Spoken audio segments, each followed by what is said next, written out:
A'udzu billahi minasyaitonir rajim. Bismillahirrahmanirrahim. Assalamualaikum warahmatullahi wabarakatuh. Alhamdulillahirabbil alamin. Wabihi nasta'inu ala umurid dunya waddin wa ala alihi wa sahbihi ajmain.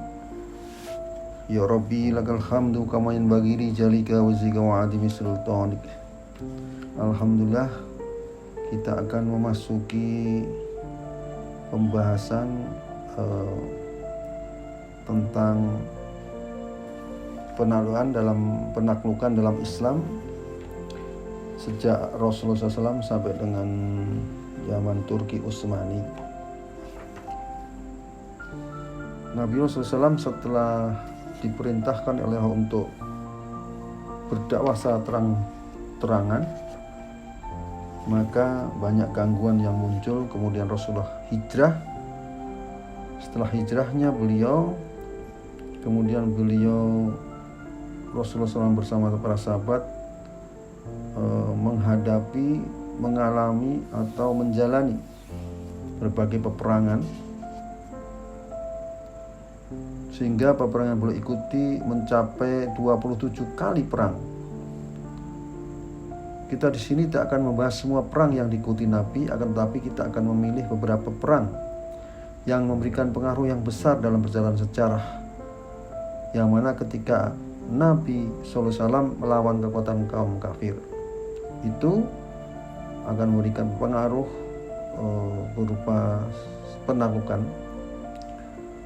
Dan kita semua sadar bahwa semua peristiwa dalam perang lainnya memiliki peran yang tidak bisa dianggap remeh. Kali ini kita akan membahas mengenai Perang Badar, yaitu perang yang terjadi pada 17 Ramadan tahun kedua Hijriah. Perang ini merupakan salah satu perang yang terkenal dalam sejarah Islam dan disebut dengan hari bertemunya dua pasukan, sebagaimana difirmankan Allah Ta'ala dalam Al-Quran. Surat An-Anfal ayat 41. Kuntum amantum billahi wa ma anzalna ala abdina yaumal furqana yaumal taqam wa yaumal taqal jam'an wallahu ala kulli syai'in qadir. Demikian jika kamu beriman kepada Allah dan kepada apa yang kami turunkan kepada hamba kami Muhammad di hari Furqan, yaitu pada hari bertemunya dua pasukan, dan Allah Maha Kuasa atas segala sesuatu. Surat Quran surat Al-Anfal ayat 21. Salah satu penyebabnya adalah bahwasanya Rasulullah SAW menyelidiki kabar tentang orang-orang Quraisy yang mengganggu beliau serta mengusir beliau dan para sahabatnya dari kampung mereka di Mekah. Orang-orang Quraisy itu juga telah mengambil harta kaum muslimin serta memenjarakan dan menyiksa mereka. Rasulullah SAW mengetahui bahwa rombongan unta orang-orang Quraisy telah datang dari Sam dalam perjalanan mereka ke kota Mekah. Kafilah tersebut telah dekat dari Madinah. Maka Rasulullah SAW mengajak para sahabat untuk pergi bersama beliau tanpa ada persiapan yang maksimal. Para sahabat yang pergi bersama Nabi SAW ada sekitar 313 orang. Mayoritas mereka adalah pejalan kaki. Mereka hanya memiliki 2 ekor kuda dan 70 unta. Mereka mengira bahwa mereka akan bertemu dengan kafilah penunggang unta, dan mereka tidak menyangka sama sekali bahwa mereka akan bertemu dengan kafilah tersebut untuk berperang. Oleh karena itu, mereka tidak menyiapkan diri untuk berperang dengan persiapan yang matang. Pemimpin kafilah Quraisy waktu itu adalah Abu Sufyan bin Harb. Dia sangat khawatir kehilangan harta-harta kafilah yang dibawanya. Oleh karena itu, dia mencari berita karena merasa takut kepada kaum muslimin. Dia juga mengetahui bahwasanya Rasulullah SAW keluar untuk mencarinya dan pasukan untanya. Oleh karena itu, dia mengubah arah perjalanannya dan dia berjalan bersama rombongan untanya di dekat pantai di jalan yang tidak diketahui oleh kaum muslimin. Pada waktu yang bersamaan, Abu Sufyan mengutus seseorang yang menemui kaum Quraisy di Mekah untuk menyelamatkan kafilahnya dari kaum muslimin. Maka keluarlah pasukan Quraisy dengan cepat untuk menyelamatkan kafilah Abu Sufyan itu. Menurut pengakuan mereka, pasukan itu dipimpin oleh Abu Jahal Al-Hakam bin Hisam. Para pembesar, petarung, pemimpin kafir dan orang-orang yang durhaka kepada Allah dan Rasulnya dari orang-orang Quraisy juga pergi bersama Abu Jahal. Abu Sufyan berhasil menjauhkan pasukan unta dari kaum muslimin. Dia berjalan mendekati Mekah dalam keadaan aman bersama kafilahnya. Abu Sufyan mengutus seseorang untuk pergi menemui penduduk Mekah guna mengabarkan bahwa rombongan unta telah selamat dan meminta mereka kembali ke Mekah. Akan tetapi Abu Jahal, pemimpin kaum kafir Quraisy yang penuh dengan kesombongan dan keangkuhannya, mengumumkan bahwa dia tidak akan kembali ke Mekah hingga sampai di Badar. Lalu menyembelih unta, memakan makanan, meminum khamr, bersenandung, dan orang-orang Arab mendengar perjalanan mereka sehingga mereka disegani sepanjang masa. Memang benar mereka berhasil mencapai tujuan mereka, yakni sampai ke Badar. Rasulullah SAW mengetahui hal itu, maka beliau mengumpulkan para sahabat untuk bermusyawarah dengan mereka. Rasulullah SAW, orang terjaga dari dosa dan mendapat petunjuk dari Allah, selalu bermusyawarah dengan para sahabatnya dalam perkara yang penting. Di antaranya adalah dua hal yang pokok. Pertama, menyatukan barisan orang-orang Islam dan menenangkan pikiran mereka. Hal ini adalah perkara yang sangat penting khususnya bagi para sahabat Ansor dalam fase ini, di mana sahabat Ansor adalah tuan rumah. Hal yang kedua adalah bermusyawarah untuk mendapatkan keputusan yang paling benar. Rasulullah SAW memberikan perintah untuk mengumpulkan para sahabat yang berada bersamanya. Nabi SAW bersabda, "Bermusyawarahlah denganku, wahai manusia." Beberapa orang dari kalangan muhajirin berbicara. Bersama mereka ada Abu Bakar As-Siddiq dan Umar radhiyallahu anhum. Salah seorang yang berbicara pada saat itu adalah Al-Miqdad bin Amru. Dia mengatakan, "Wahai Rasulullah, demi Allah, kami tidak mengatakan kepada engkau seperti yang dikatakan oleh Bani Israel kepada Musa. Pergilah engkau bersama Tuhanmu dan berperanglah kamu berdua. Biarlah kami tetap menanti di sini saja. Tetapi kami katakan, pergilah engkau bersama Tuhanmu dan berperanglah kamu berdua. Sedangkan kami ikut berperang bersamamu dan Tuhanmu. Wahai Rasulullah, demi zat yang telah mengutusmu, seandainya engkau berjalan bersama kami untuk bertempur sampai ke Barkil Ghimad, pasti kami akan selalu bersamamu hingga engkau sampai di sana." Maka Nabi SAW mendoakan kebaikan untuknya dan berkata untuk kesekian kalinya, "Bermusyawarah denganku, wahai manusia." Nabi SAW menginginkan pendapat orang-orang Ansor yang mana mereka adalah tuan rumah dan mereka adalah kelompok mayoritas. Rasulullah SAW ingin mengambil hati mereka dan bersikap ramah yang membuat hati mereka senang demi menjaga barisan kaum muslimin. Apalagi itu adalah pertemuan pertama antara Rasulullah SAW dengan pasukannya dari kalangan muhajirin dan Ansor. Begitu pula antara orang-orang Quraisy dan pemimpin kafir Quraisy. Maka Sa'ad bin Mu'adz radhiyallahu anhu bergegas berkata, "Seolah-olah engkau menginginkan kami, wahai Rasulullah." Rasulullah menimpali, "Iya." Maka saat menjawab dengan memuji Rasulullah SAW dan menuturkan kepada orang-orang Ansor bahwa mereka terikat dalam perjanjian dengan Nabi SAW. Saat berkata, "Wahai Rasulullah, laksanakan apa saja yang engkau inginkan demi zat yang telah mengutusmu dengan kebenaran. Walaupun engkau mengarungi lautan bersama kami, lalu engkau menyelaminya, niscaya kami ikut menyelaminya bersamamu. Tidak ada seorang pun di antara kami yang akan tertinggal. Kami tidak benci seandainya besok engkau bertemu musuh bersama kami. Sesungguhnya kami adalah orang-orang yang bersabar dalam berperang dan jujur ketika bertemu musuh. Semoga Allah memperlihatkan padamu segala sesuatu yang ada pada diri kami ini yang dapat menyenangkan hatimu. Maka berangkatlah dengan keberkahan dari Allah." Mendengar perkataan Sa'ad, Nabi SAW merasa bahagia. Maka Nabi SAW mendoakan kebaikan bagi orang-orang muhajirin Ansor dan merasa tenang akan posisi pasukannya untuk bertemu pasukan musuh. Nabi SAW berjalan bersama para sahabat. Nabi SAW bersabda, "Berjalanlah kalian dan berbahagialah kalian, sesungguhnya Allah Ta'ala telah menjanjikan kepadaku bahwa salah satu dari dua golongan yang aku hadapi adalah untukku." Sabda Rasulullah SAW ini serupa dengan firman Allah Ta'ala, "Ya'idukumullahu ihdat ta'ifataini annaha lakum." Dan ingatlah ketika Allah menjanjikan kepadamu bahwa salah satu dari dua golongan yang kamu hadapi adalah untukmu. Quran Surat Al-Anfal ayat 7. Nabi SAW berjalan bersama para sahabat menuju Badar. Mereka yakin bahwa mereka akan mendapati pasukan unta orang Quraisy beserta pasukannya. Kaum muslim berhenti di dekat Badar. Mereka mencari kabar tentang keberadaan orang-orang Quraisy. Nabi SAW mengetahui bahwa orang-orang Quraisy berjumlah sekitar 900 hingga 1000 orang. Nabi SAW juga mengetahui bahwa dalam pasukan Quraisy itu terdapat beberapa petarung hebat. Rasulullah SAW bersabda, sesungguhnya Mekah telah memberikan harta kekayaannya kepada kalian semua. Rasulullah SAW dan orang-orang yang bersamanya yakin bahwa dalam menghadapi orang Quraisy ini, mereka akan menghadapi para pemberani yang mempunyai senjata lengkap dan prajurit berkuda yang handal dari Mekah. Mereka juga mengetahui bahwa pasukan unta telah melewati mereka.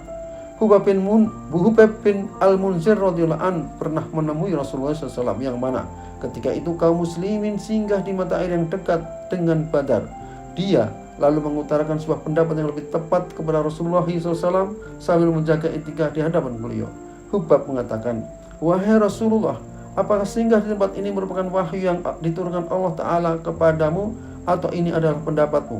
Strategi perang dan untuk menipu musuh. Maka Rasulullah SAW bersabda, ini adalah pendapatku, strategi perang dan untuk menipu musuh. Hubab lalu mengatakan, wahai Rasulullah, sesungguhnya ini bukan tempat singgah.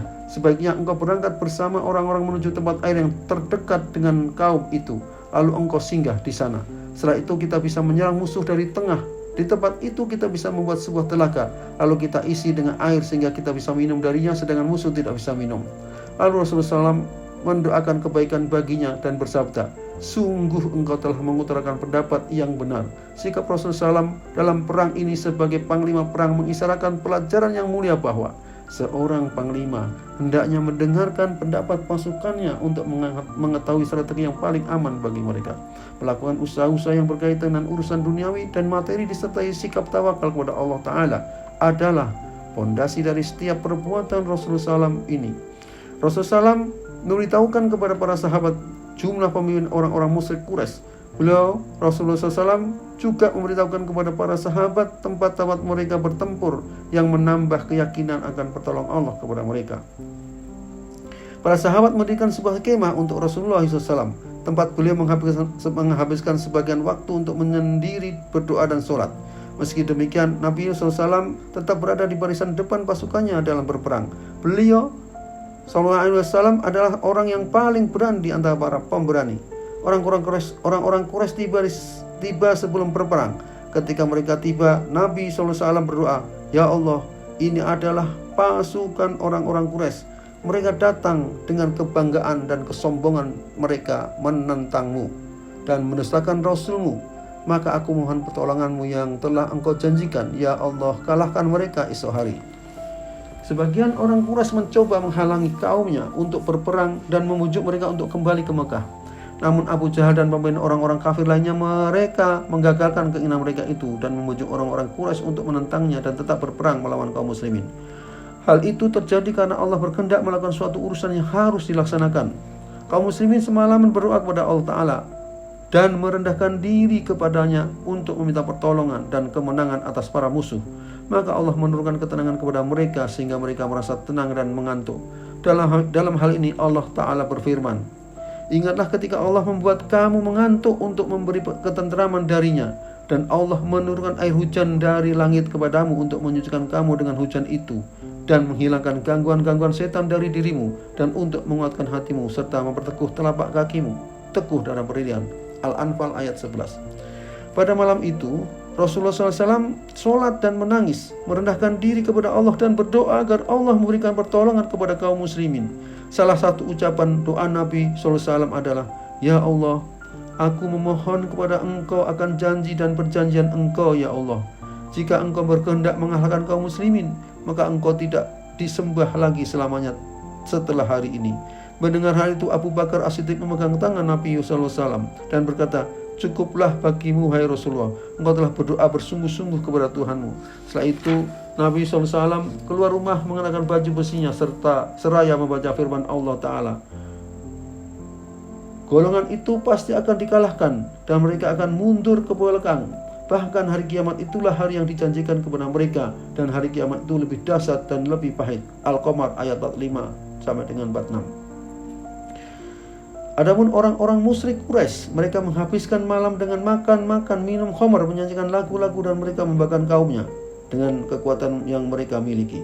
Mereka tetap dalam kekufuran dan kesyirikan mereka serta menentang Allah Ta'ala dan Rasulnya. Pada pagi hari sebelum perang Badar dimulai, Nabi SAW sholat dan kaum muslimin sholat di belakang Rasulullah SAW. Setelah sholat, Nabi SAW berkhutbah kepada mereka dan mendorong mereka untuk berperang dan bersabar. Kemudian Nabi SAW menertibkan barisan kaum muslimin dan menasihati mereka. Salah satu ucapan Rasulullah SAW adalah, jika mereka mendatangi kalian, yakni sebagian besar dari mereka menyerbu kalian, maka lemparlah mereka dengan panah kalian dan sisakanlah panah kalian yang lainnya. Sungguh Rasulullah SAW suka memanah dan menganjurkan para sahabat untuk melakukannya. Ketika Nabi meluruskan barisan, tiba-tiba Sawad bin Ghaziyah radhiyallahu an melenceng dari barisan sehingga Nabi SAW meluruskan barisan dengan panah yang berada di tangannya. Nabi SAW bersabda kepadanya, luruskan barisan wahai Sawad. Dia berkata kepada Nabi SAW, engkau telah menyakitiku wahai Rasulullah, biarkan aku membalasnya kepadamu. Lalu Rasulullah SAW menyingkap perutnya yang mulia agar Sawad membalas rasa sakitnya kepada beliau. Maka Sawad mencium perut Rasulullah SAW dan beliau pun bersabda, apa yang melakukan ini wahai Sawad? Dia menjawab, ya Rasulullah, apa yang telah kau lihat telah datang dan aku menginginkan agar kulitku menyentuh kulitmu. Maka Rasulullah SAW berdoa untuknya. Para sahabat radhiyallahu anhum menunggu perintah Rasulullah SAW untuk memulai perang. Rasulullah SAW kembali ke kemah beliau dan berdoa kepada Allah Ta'ala, ya Allah, sesungguhnya jika engkau binasakan pasukan orang-orang Islam ini, maka engkau tak akan disembah lagi oleh manusia di muka bumi ini. Ya Allah, penuhilah apa yang pernah engkau janjikan kepadaku. Rasulullah SAW terus berdoa sementara Abu Bakar radhiyallahu anhu berada di sisi beliau hingga merasa kasihan kepada beliau. Abu Bakar mengatakan, wahai Nabiullah, tanpa bermaksud meremehkan doamu kepada Tuhanmu, maka sesungguhnya dia telah memenuhi apa yang dia janjikan kepadamu. Lalu Nabi SAW tertidur sejenak. Kemudian beliau bersabda, bergembiralah wahai Abu Bakar, telah datang pertolongan Allah kepadamu. Ini adalah Jibril yang memegang tali kekang kudanya lalu menungganginya. Kaum muslim merasa gembira setelah Rasulullah SAW menemui mereka. Rasulullah SAW membaca firman Allah Ta'ala, sayuhzamul jam'u wa yawalluna dubar bal sa'atu ma'iduhum was sa'atu adha wa amr.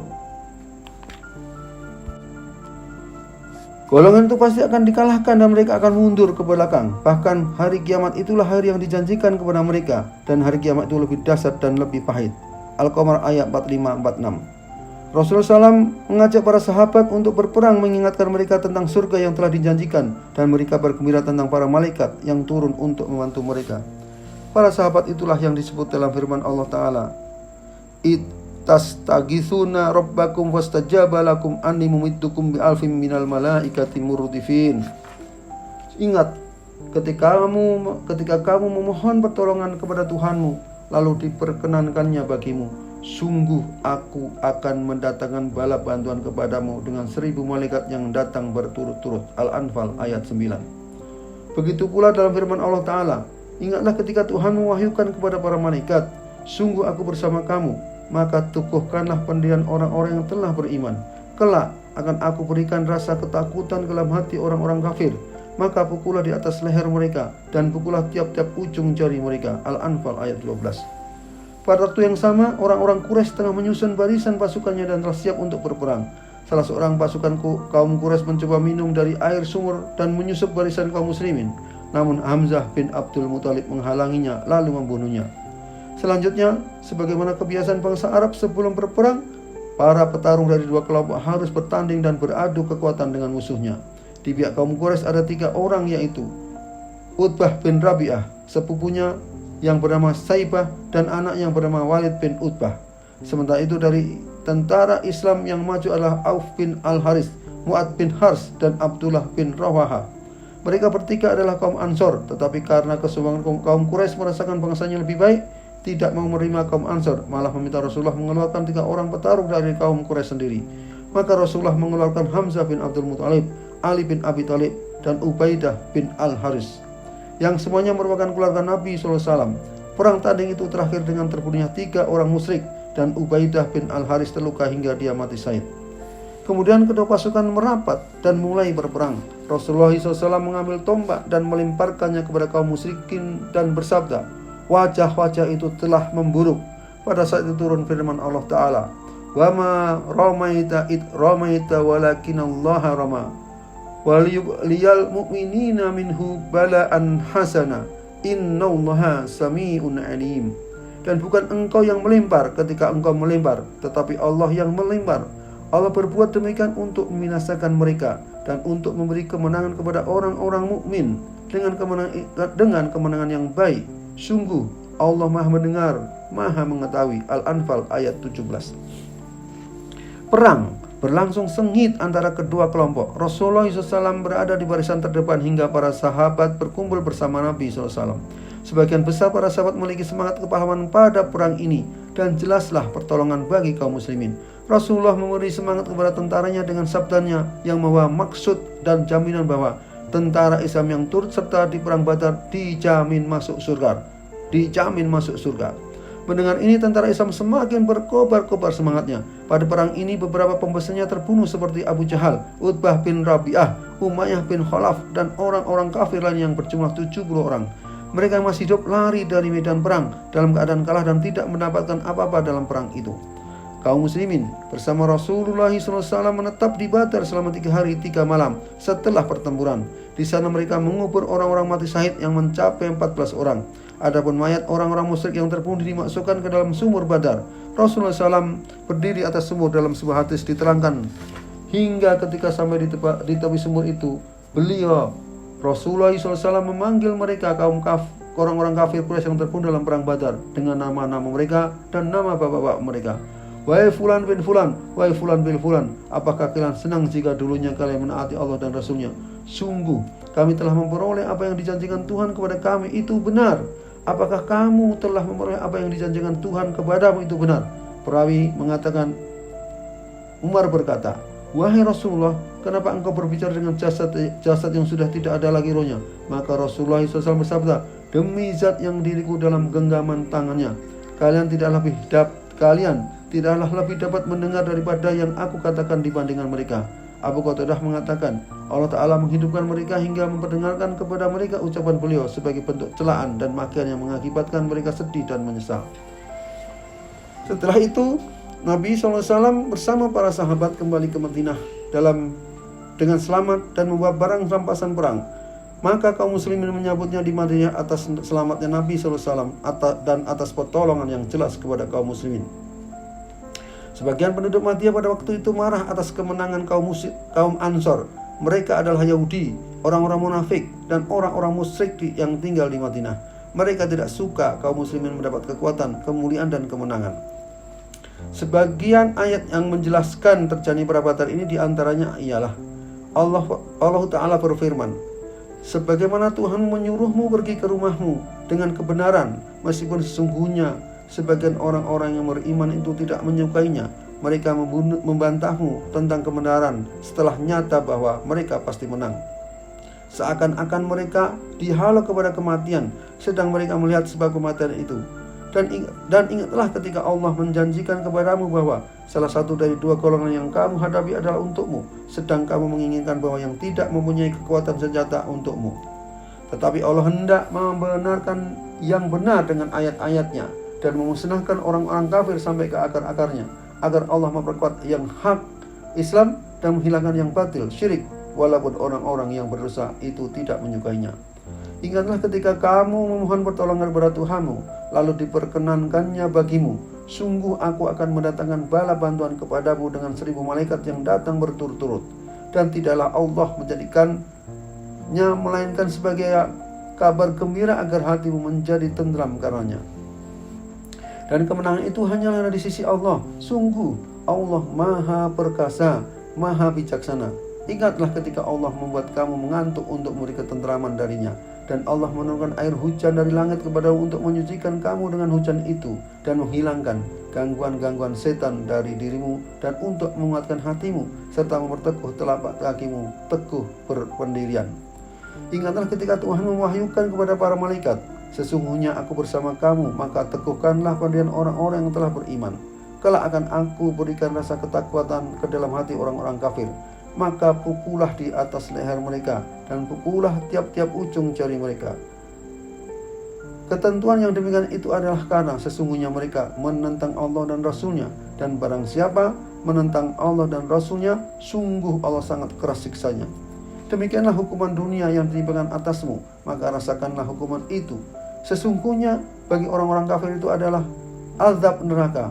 Wahai orang yang beriman, apabila kamu bertemu dengan orang-orang kafir yang akan menyerangmu, maka janganlah kamu berbalik membelakangi mereka. Dan barang siapa mundur pada waktu itu kecuali berbela untuk siasat perang atau hendak menggabungkan diri dengan pasukan yang lain, maka sungguh orang itu kembali dengan membawa kemurkaan dari Allah. Tempatnya ialah neraka jahanam, dan seburuk-buruk tempat kembali. Maka sebenarnya bukan kamu yang membunuh mereka, melainkan Allah yang membunuh mereka, dan bukan engkau yang melemparkan ketika engkau melempar, tapi Allah yang melempar. Allah berbuat demikian untuk membinasakan mereka dan untuk memberi kemenangan kepada orang-orang mukmin dengan kemenangan yang baik. Sungguh Allah Maha mendengar, Maha mengetahui. Demikianlah karunia Allah yang dilimpahkan kepadamu, dan sungguh Allah melemahkan tipu daya orang-orang kafir. Jika kamu minta keputusan, maka sesungguhnya keputusan telah datang kepadamu, dan jika kamu berhenti memusuhi Rasul, maka itulah yang lebih baik bagimu. Dan jika kamu kembali, niscaya kami kembali memberi pertolongan, dan pasukanmu tidak akan dapat menolak suatu bahaya sedikit pun darimu, biarpun jumlahnya pasukan banyak. Sungguh Allah beserta orang-orang beriman. Al-Anfal ayat 5 sampai dengan 19. Allah Ta'ala juga berfirman tentang perang ini dalam ayat lain di surat yang sama, yaitu, dan ketahuilah sesungguhnya segala yang kamu peroleh bagi sebagai rampasan perang, maka 1/5 untuk Allah, Rasul, kerabat Rasul, anak yatim, orang miskin, dan ibnu sabil. Demikian jika kamu beriman kepada Allah dan kepada apa yang kami turunkan kepada hamba kami Muhammad di hari Furqan, yaitu pada hari bertemunya dua pasukan. Dan Allah Maha Kuasa atas segala sesuatu, yaitu ketika kamu berada di pinggir lembah yang dekat dan mereka berada di pinggir lembah yang jauh, sedang kafilah itu berada lebih rendah dari kamu. Sekiranya kamu mengadakan persetujuan untuk menentukan hari pertempuran, niscaya kamu berbeda pendapat dalam menentukan hari pertempuran itu. Tetapi Allah berkehendak melaksanakan suatu urusan yang harus dilaksanakan, yaitu agar orang-orang yang binasa itu binasa dengan bukti yang nyata, dan agar orang yang hidup itu hidup dengan bukti yang nyata. Sungguh Allah Maha mendengar, Maha mengetahui. Ingatlah ketika Allah memperlihatkan mereka dalam mimpimu berjumlah sedikit, dan sekiranya Allah memperlihatkan mereka berjumlah banyak, tentu kamu menjadi gentar dan tentu kamu akan berbantah-bantahan dalam urusan itu. Tapi Allah telah menyelamatkan kamu. Sungguh Allah Maha mengetahui apa yang ada dalam hatimu. Dan ketika Allah memperlihatkan mereka kepadamu, ketika kamu berjumpa dengan mereka berjumlah sedikit menurut penglihatan matamu, dan kamu diperlihatkannya seberjumlah sedikit menurut penglihatan mereka, itu karena Allah berkehendak melakukan suatu urusan yang harus dilaksanakan. Hanya kepada Allah segala urusan dikembalikan. Al-Anfal ayat 41 sama dengan 44. Dan sisa dari surat ini berhubungan dengan hadis dari sebagian aturan yang berhubungan dengan jihad secara umum dan perang Badar khususnya. Dan surat itu juga disebut dengan surat jihad. Kaum muslimin selalu membaca surat ini pada barisan perang sebelum perang berlangsung, khususnya pada masa Khulafaur Rasyidin.